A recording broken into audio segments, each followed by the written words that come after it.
Hello friends and welcome back to your channel smart traders club. आज के इस episode में हम डिस्कस करेंगे positive and at the same time कुछ ऐसे इंडिकेशन जो थोड़ा सा कॉशियस व्यू दे रहे हैं। समझने की कोशिश करेंगे कि निफ्टी के अंदर में और बैंक निफ्टी के अंदर में जो अच्छा मूव आज के दिन में देखने को मिला है क्या वो सस्टेन करेंगे, और सस्टेन करेंगे तो कौन कौन से फैक्टर उसके लिए इंपॉर्टेंट रोल प्ले कर सकते हैं।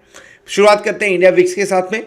पिछले 3 एपिसोड से कंटिन्यूसली हम इसके बारे में बात करते हुए आ रहे हैं कि इंडिया विक्स साइडवेज चल रहा है, साइडवेज का मूवमेंट दे रहा है, ऊपर की तरफ में लगभग 20 के आसपास में रिस्पेक्ट कर रहा है, यानी उसके ऊपर नहीं जा रहा है, और नीचे की तरफ में लगभग 19.50 के आसपास में 19.40 के आसपास में रुक रहा है, तोड़ नहीं रहा है। आज उसे लोअर लेवल पे तोड़ते हुए नजर आए हैं। सो हमने कौन से लेवल का एक्सपेक्टेशन रखा था? हमने एक्सपेक्टेशन रखा था 18.50 नीचे की तरफ टूटे तो आप ऊपर के मूव्स दिखा दोगे, और अगर 21 टूटता है तो डेफिनेटली आप फॉल करते हुए नजर आओगे। आज के दिन में इंडिया विक्स नीचे की तरफ जाते हुए नजर आया, और जो इंपॉर्टेंट सपोर्ट था, सपोर्ट नहीं बोलेंगे, इंपॉर्टेंट रेंज था जो 18 के आसपास में, उस रेंज के आसपास काम करता हुआ नजर आ रहा है। इस रेंज का इंपॉर्टेंस क्या है ये समझना है तो डेफिनेटली आपको एक बार इंडिया विक्स का जो हमारा सीरीज है वो देखना पड़ेगा।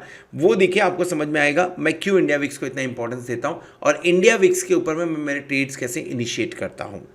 चलिए डेटा के बारे में बात करते हैं। सो एफआईआई की तरफ से जो डेटा आया है, कैश मार्केट में 2913 करोड़ की खरीदारी है। प्राइमा फेसिया देखने में अच्छा लग रहा है, ये लॉन्ग टर्म के लिए बाइंग है, बढ़िया बात है, बट स्टॉक फ्यूचर में 1719 करोड़ की बिकवाली करते हुए नजर आ रहे हैं। कैश मार्केट में खरीदारी तो स्टॉक फ्यूचर में बिकवाली हो रही है। कल के दिन में क्या कहते हैं? कल के दिन में लगभग 758 करोड़ की खरीदारी तो स्टॉक फ्यूचर में 3116 करोड़ की बिकवाली हुई थी। सो कल के मुकाबले आज का डेटा बेटर है, no doubt in that, but even then जब तक ये थोड़ा स्टॉक फ्यूचर्स के अंदर में बिकवाली नहीं रोकते हैं तब तक थोड़ा सा कॉशियस होना पड़ेगा। रीजन क्या है? कैश मार्केट आपको लॉन्ग टर्म के लिए बात करता है, कैश मार्केट में लॉन्ग टर्म व्यू के साथ में काम किया जाता है, लेकिन स्टॉक फ्यूचर्स के अंदर में यानी जो मंथली व्यू होता है या 2 मंथ का व्यू होता है वो आपका शॉर्ट टर्म के लिए होता है। सो ऐसा भी हो सकता है कि ये पर्टिकुलर स्टॉक फ्यूचर बेच रहे हों और कैश मार्केट में उसे खरीद रहे हों, तो इसका क्लियर इंडिकेशन है कि ये एक्सपेक्ट कर रहे हैं कि शायद से थोड़ी सी प्रॉफिट बुकिंग मार्केट में आ सकती है। इसलिए मैं बोल रहा हूँ तो कॉशियस होना ज़रूरी है। नेट इन्वेस्टमेंट लगभग 1194 करोड़ के आसपास का, ये दोनों मिला के हमने देखा हुआ है। इंडेक्स फ्यूचर में 853 करोड़ की खरीदारी हुई है। होगी भी, क्यों नहीं, क्योंकि अगर बैंक निफ्टी के अंदर में 40,000 के ऊपर का मूव निकल गया है। सो थोड़ी बहुत वहाँ से आपने जो बिकवाली कर रखी होगी उसे शॉर्ट कवरिंग की होगी। इंडेक्स फ्यूचर 4142 करोड़ की बिकवाली, इसमें इतना ध्यान नहीं देंगे।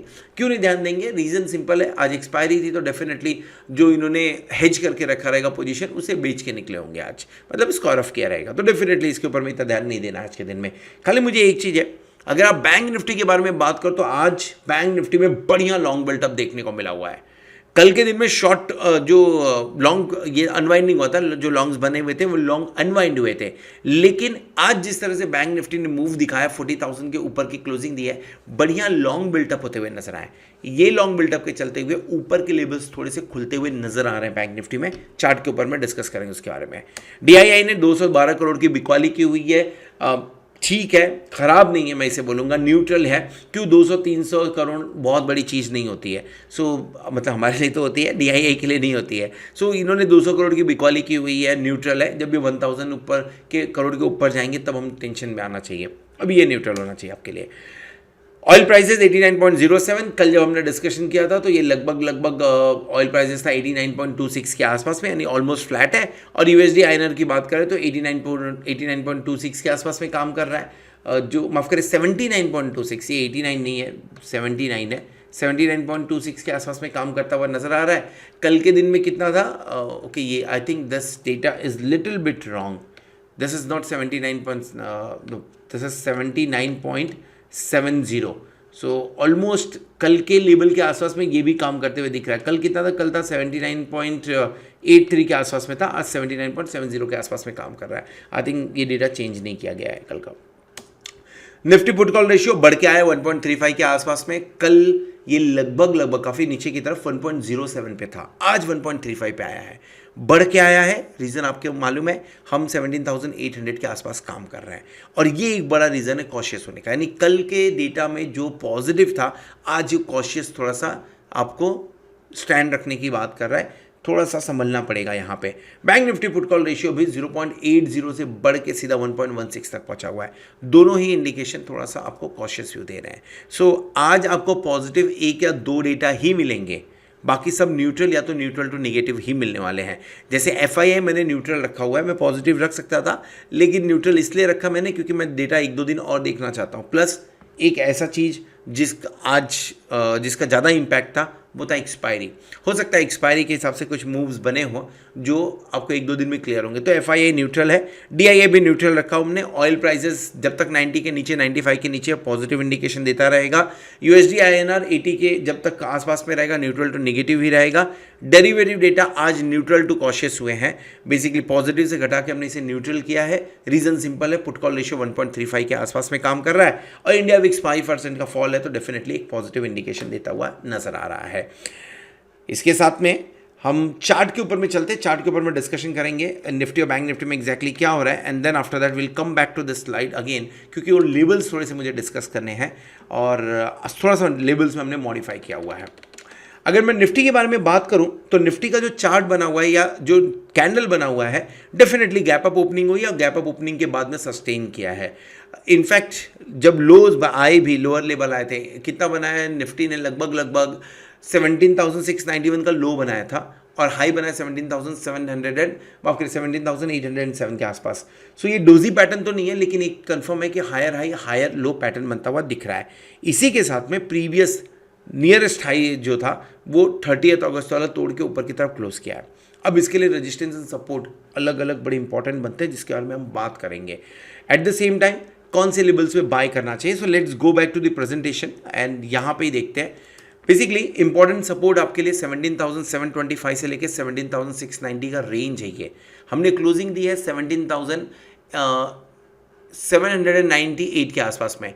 नीचे की तरफ अगर आता है 17,725 690 पहला सपोर्ट का काम करेगा। अगर इसे तोड़ता है तो वहाँ से 50 पॉइंट नीचे आ सकते हैं 17,640 के आसपास में, और अगर इसे तोड़ा तो आप अगला 100 से 110 पॉइंट का आराम से फॉल दिखा सकते हैं 17,525 17,475।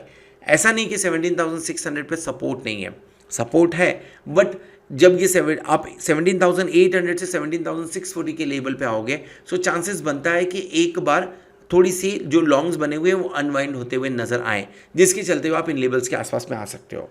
ऊपर की तरफ अगर मार्केट जाता है 17,800 के आसपास की क्लोजिंग है, आपके लिए 17,866 से लेकर 17,972 बहुत इंपॉर्टेंट रोल प्ले करेगा।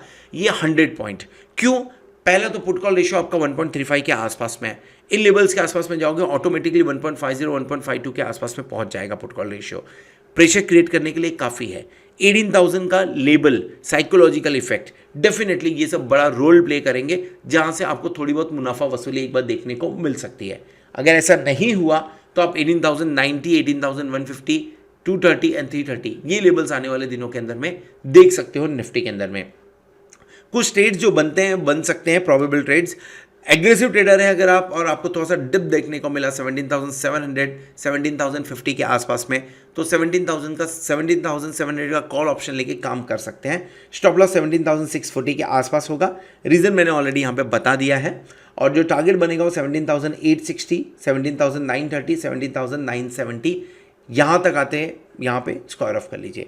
दूसरा ट्रेड, अगर आप पैसिव ट्रेडर हैं, थोड़ा सा वेट करते हैं, मार्केट को थोड़ा सा नीचे जाने देते हैं, 17,600 के आसपास में अगर मिलता है तो आपको बाय करना चाहिए। अक्टूबर मंथ की एक्सपायरी, हम सितंबर में है, मैं नेक्स्ट मंथ की एक्सपायरी बोल रहा हूँ, यानी 45 डेज की बात की, वो एक्सपायरी में बाय करना चाहिए। स्टॉप लॉस 17,440 के आसपास का लगेगा, एंड जो टारगेट बनेगा दैट विल बी 17,700 17,860 930 970 18,000 18,200 ये बनते हुए आपको अक्टूबर मंथ में नजर आ सकता है। तीसरा एक trade, since put call ratio ऊपर की तरफ है और हम हायर रेंज पे हो सकता है थोड़ा सा काम करते हुए दिखे, तो आप एक बार 17,900 का पुट ऑप्शन बाय करके भी काम कर सकते हैं। लेना इसे 17,900 17,950 के बीच में है। 18,090 का स्टॉप लॉस लगेगा। 17,800 से पहला टारगेट 17,700 17,640 ये तीसरा टारगेट इसमें बनेगा। वेब में निफ्टी का लेबल्स हमने इस तरह से आज प्रेजेंट करने की कोशिश की है। Will try to make it for the bank Nifty also. अगर आपको पसंद है तो ज़रूर बताइएगा, फीडबैक दीजिएगा, so that we can go for the bank Nifty also. Let's directly move to the chart, जहाँ पे हम बैंक निफ्टी के बारे में बात करेंगे। ऑप्शन चैन पहले निफ्टी का देख लेते हैं। जो यहाँ पे डेटा बना हुआ है, अभी 1 लाख 2 लाख का डेटा 1 लाख 1.5 लाख का डेटा देखा हुआ था, उसके सामने 27-42,000 कुछ नहीं है। So let's not talk about the put call ratio, माफ करें, let's not talk about the option चैन, क्योंकि यहाँ पे बहुत ज़्यादा डेटा बनता हुआ नजर नहीं आया फिलहाल के टाइम पे। हमने कौन सा ट्रेड इनिशिएट किया था? जो लॉन्ग ट्रेड हमारा था कल के दिन में, हमने ऑलरेडी डिस्कस किया था, उस लॉन्ग ट्रेड को आज हमने अनवाइंड कर दिया। अनवाइंड आई मीन टू से वहाँ स्क्वायर ऑफ कर दिया, अनवाइंड नहीं किया, स्क्वायर ऑफ कर दिया, उसके अंदर हमने प्रॉफिट बुक कर लिया। सो लगभग 320 के आसपास हमने लिया था, 365 के आसपास हमने स्क्वायर ऑफ कर दिया। रीजन बिंग इसके ग्रीक्स जो थे वो ग्रीक्स प्रॉपरली इम्पैक्ट नहीं हो रहा था, उसके अंदर में बहुत मूवमेंट आ नहीं रहा था, तो इससे निकलना ही ज़्यादा सही समझा, निकल गए।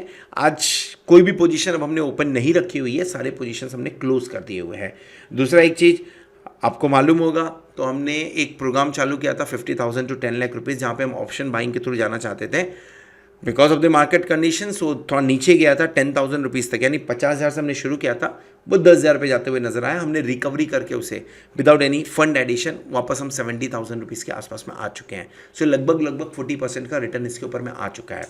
इसी ग्रुप में हमने वो ट्रेड्स शेयर किए थे। एट द सेम टाइम वैसे बहुत सारे ट्रेड्स हमने इसमें शेयर किए जो कि हमने 50,000 से 10 लाख रुपीज़ के अंदर काउंट नहीं किया हुआ है, यानी इस पर्टिकुलर अकाउंट में हमने ट्रेड नहीं किया हुआ है। अगर आप इस ग्रुप में हैं तो बढ़िया बात है, आपको लाइव मार्केट में सारे ट्रेड्स आपके मोबाइल पे मिल रहे होंगे। और अगर नहीं मिल रहे हैं तो आप जो नंबर है हमारा 8291802926, आप उसके ऊपर कांटेक्ट कर सकते हैं, या तो आप डिस्क्रिप्शन के अंदर में जो लिंक दिया हुआ है, पहला लिंक, उस लिंक के थ्रू हमारे इस टेलीग्राम चैनल को ज्वाइन कर सकते हैं। चलिए आगे बढ़ते हैं, बैंक निफ्टी के बारे में बात करेंगे। बैंक निफ्टी जिस तरह की क्लोजिंग हुई है, लाजवाब, बहुत बढ़िया, बेहतरीन है। Higher high higher low pattern बना हुआ है, पूरा दिन इसके अंदर में बाइंग देखने को मिला था, ये बहुत बड़ा प्लस पॉइंट है। यानी थोड़ा बिट डिप देखने को मिलता था, बाइंग हो जाती थी। एक बार ऐसा लगा कि 40,000 के ऊपर शायद क्लोज नहीं होगा, लेकिन आखिरी कुछ मिनटों के अंदर में ये गेम हुआ। मिनटों मतलब 15 मिनट से लेकर 45 मिनट के अंदर में अच्छा गेम होता हुआ नजर आया। सो ये नज़र डालिए इसके ऊपर में 40,000 टूटा एंड उसके बाद ये पूरा सस्टेन करते हुए दिखा हुआ है। क्या करना चाहिए बैंक निफ्टी के अंदर? देखिए, बैंक निफ्टी का चार्ट ब्रेकआउट दिखा रहा है, नो डाउट इन दैट, लेकिन बैंक निफ्टी थोड़ा एग्रेसिव भी है। एग्रेसिव आई मीन टू से, अगर बैंक निफ्टी के अंदर में फॉल आएगा तो थोड़ा बढ़िया आ सकता है, तो थोड़ा सा यहाँ पे बचने की कोशिश करनी चाहिए हमें। लेकिन इन लेवल्स के आसपास में मिले तो मैं बाय इनिशिएट करूँगा। लेवल्स में आपको अभी थोड़ी देर में बताऊंगा। ये पर्टिकुलर स्टॉप लॉस होगा मेरा, मैं इसका स्टॉप लॉस प्रीफर करूँगा लगाना, और डेफिनेटली टारगेट में इसके आसपास में पहला टारगेट होगा, second target will be near by 10। सो ये कौन से रेंज है, पहले वो लेवल्स देख लेते हैं। बेसिकली बाइंग इनिशिएट करेंगे 39,800 के आसपास में, अगर मिल जाता है 39,800 39,700 के आसपास में बाइंग इनिशिएट करना चाहिए। Stop loss will be 39,700, 100 point का स्टॉप लॉस लगा के ऊपर की तरफ में 40,000 यानी 200 पॉइंट्स के लिए 40,200 इन टारगेट के लिए आप काम कर सकते हो। तो let me write it once. मैं बात कर रहा हूँ 39,800 का कॉल ऑप्शन लेने के लिए, जब 39,800 के आसपास में बैंक निफ्टी रहे। स्टॉप लॉस लगा लीजिए 39,680 के आसपास का, और टारगेट लगा लीजिए इसके अंदर में आप लगभग 40,000 का एंड 40,200 का। इस टारगेट के लिए एक बार काम करना चाहिए। कल के दिन अगर क्लोजिंग 40,000 के ऊपर के मिल जाती है तो आप 41,000 की तरफ बढ़ते हुए नजर आ सकते हैं बैंक निफ्टी में। सो be aware about it.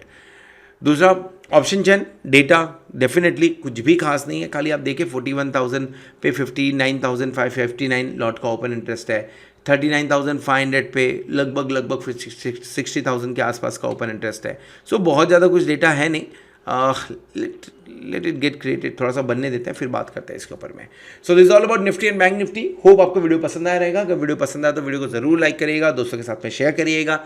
Eight the same time thank you very much for watching this video. Hope आपने चैनल को सब्सक्राइब कर लिया होगा, साथ में प्लेटिनम मेंबरशिप का भी बेनिफिट ले रहे होंगे। होप आने वाला वीक आने वाला एक्सपायर के लिए जोरदार हो और आप खूब सारा पैसा कमाएं। Good night.